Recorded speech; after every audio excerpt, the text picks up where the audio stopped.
안녕하세요. 3년 동안 12월에 영광에 다녔던 문예영입니다. 이번 입시에서 원광대학교 한의학과, 대구한의대학교 한의학과에 합격했습니다. 현역으로 가게 되어 너무 기쁘고 운이 좋았다고 생각하고 있습니다. 저는 고1 때부터 교과 전형을 쓰고 싶다는 생각이 컸어서 안정적인 내신이 필요했습니다. 처음에는 성북고 국어 내신은 12월의 영광이 가장 유명하다는 말을 들어서 고1 첫 내신부터 수업을 듣게 되었는데 저와 수업의 결도 잘 맞고 결과도 잘 나와서 계속 수강했습니다. 크게 내신과 수능으로 나눠서 말씀드릴 수 있을 것 같아요.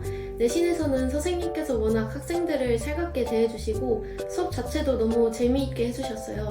수업을 녹화해서 밴드에도 올려주셨는데 그걸로 놓쳤던 부분을 다시 보거나 복습할 때 쓰기 좋았어요.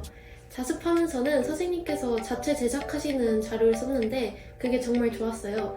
시험 작품 정리와 관련 문제가 포함되어 있는 형식이었는데 정말 세밀한 부분까지 자세히 쓰여있고 문제의 양도 많았어요. 특히 내신은 해석의 차이가 있을 수 있어서 학교 선생님이 추구하시는 방향을 잘 알아야 되는데 그런 부분도 학원에서 질의응답을 통해 계속 확인할 수 있었어요. 실제로 시험 기간에 학원 수업 시간 외의 시간에도 학생 편의에 맞추어 질의응답을 계속 해주셔서 너무 감사했습니다. 그리고 수능 관련해서는 저는 개인적으로 언매와 고전에 정말 도움을 많이 받았어요. 선생님께서 언매 수업을 정말 외우기 쉽고 자세하게 해주셔서 내신 수업과 방학 특강을 통해 공부한 언매를 수능까지 잘 쓸 수 있었던 것 같습니다. 그리고 수업 때 받은 자료도 계속 사용했던 기억이 나요. 또 고전은 제가 고전 어휘나 고전 작품의 특징 같은 정말 아무것도 모르는 노배였는데 내신 수업을 통해서 점점 수능 작품도 갈피를 잡을 수 있었습니다. 특히 방학 특강 때 고전 어휘 암기 수업도 했던 기억이 있는데 이것도 도움이 많이 됐습니다. 앞서 계속 말씀드린 내신 특화 수업도 하나의 차별점이고 선생님과 학생 간의 유대감이 정말 크다는 것이 특징인 것 같습니다. 선생님께서 워낙 학생들을 아껴주시는 게 느껴지다 보니까 많은 친구들이 굳이 공부 얘기가 아니더라도 선생님과 여러 상담을 했던 기억이 있습니다. 저는 개인적으로 이런 유대감이 공부하면서의 안정감을 유지하는 데에도 도움이 됐습니다. 또 제가 조금 내향적이라 다른 학원에서는 수업 관련 질문을 하는 데 있어서 조금 거리낌도 있었는데 12월의 영광에서는 정말 편하게 질문할 수 있었고 이게 성적에도 도움이 많이 된 것 같습니다. 먼저 수업은 선생님께서 소설 수업을 정말 재미있게 해주셔서 그게 가장 기억에 남는 것 같아요. 제가 기억력이 좀 안 좋은 편인데도 선생님 수업은 너무 재미있게 들었어서 지금도 기억이 납니다.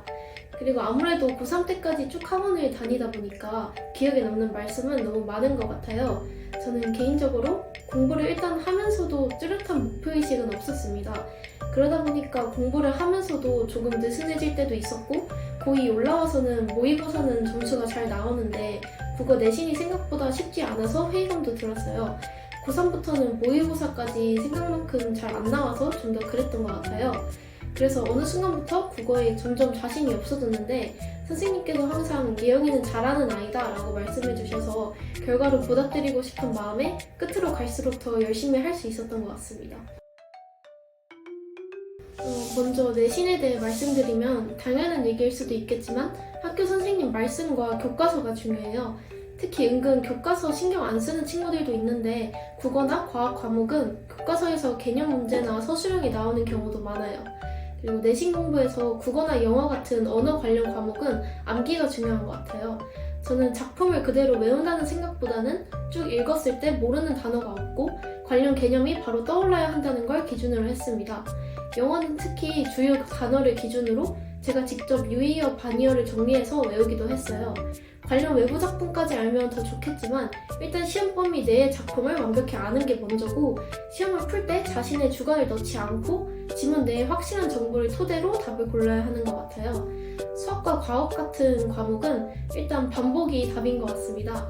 기본적인 능력치를 키우는 게 도움이 되지만 이거는 선행과 복습을 통해 부족한 부분을 더 공부하는 개인의 노력이 많이 필요한 것 같아요.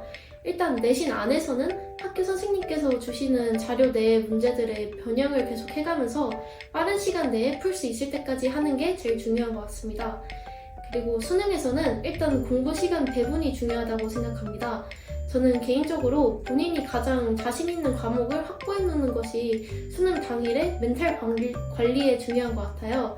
저는 최저 전형이다 보니까 특히 몇 과목의 등급 확보가 중요해서 자신 있는 과목에서 부족한 부분, 그리고 자신 없는 상대평가 과목, 그다음에 절대평가 과목 순으로 공부 시간을 확보했습니다.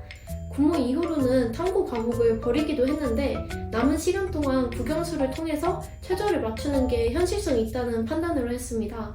조금 과감한 선택이기도 했는데 그만큼 자기 자신과 자신이 선택한 전형을 객관적으로 파악하고 주어진 시간 내에 가장 좋은 점수를 얻는 방법을 빠르게 결정해야 하는 것 같아요. 특히 내신을 챙기던 친구들은 본격적인 수능 공부가 3학년 1학기 내신 이후이니까 시간이 많이 없어서 이 선택과 집중이 더 중요한 것 같습니다.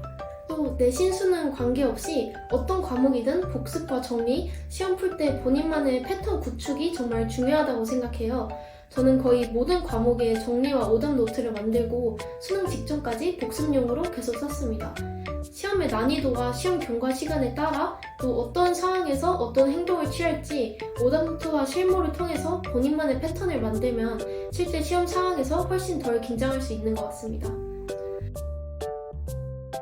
일단 저는 막 모든 시간을 공부에 쏟는 타입은 아니었습니다. 적당히 쉬고 취미생활 하는 것도 너무 좋아했고 지금도 학생 때만 누릴 수 있는 경험과 추억이 분명히 있다고 생각해요. 그래서 당시에는 더더욱 저만의 기준을 세우고 쉴 때와 공부할 때를 구분해서 그 기준에는 벗어나지 않게 노력했던 것 같아요. 후배 친구들도 본인의 기준을 꼭 세우고 지키는 연습을 해보시면 좋을 것 같아요. 특히 공부할 때는 멘탈 관리가 또 중요한 것 같습니다. 저도 개인적으로 스트레스를 잘 받지 않는 성격인데도 고3 올라와서는 지칠 때가 많았던 것 같아요. 공부할 때 너무 깊은 생각에 빠지지 말고 일단 그냥 하는 게 필요한 것 같습니다. 그리고 자신의 공부법에 객관적 근거와 어느 정도의 확신이 있다면 남들 말에 휘둘리지 않고 끝까지 하는 게 후회가 안 남을 거라고 생각합니다. 그리고 추가로 내신이 애매한 친구들일수록 내신을 버리지 말고 생기부를 열심히 채우셨으면 좋겠습니다. 제가 예체능 취미가 많아서 관련해서도 다양한 일을 해보고 싶고 제 직업 분야 안에서도 실력 있는 사람이 되어보고 싶어요. 그리고 제가 아끼는 주변 사람들이 의지할 수 있는 존재가 되고 싶은 게 제 꿈입니다.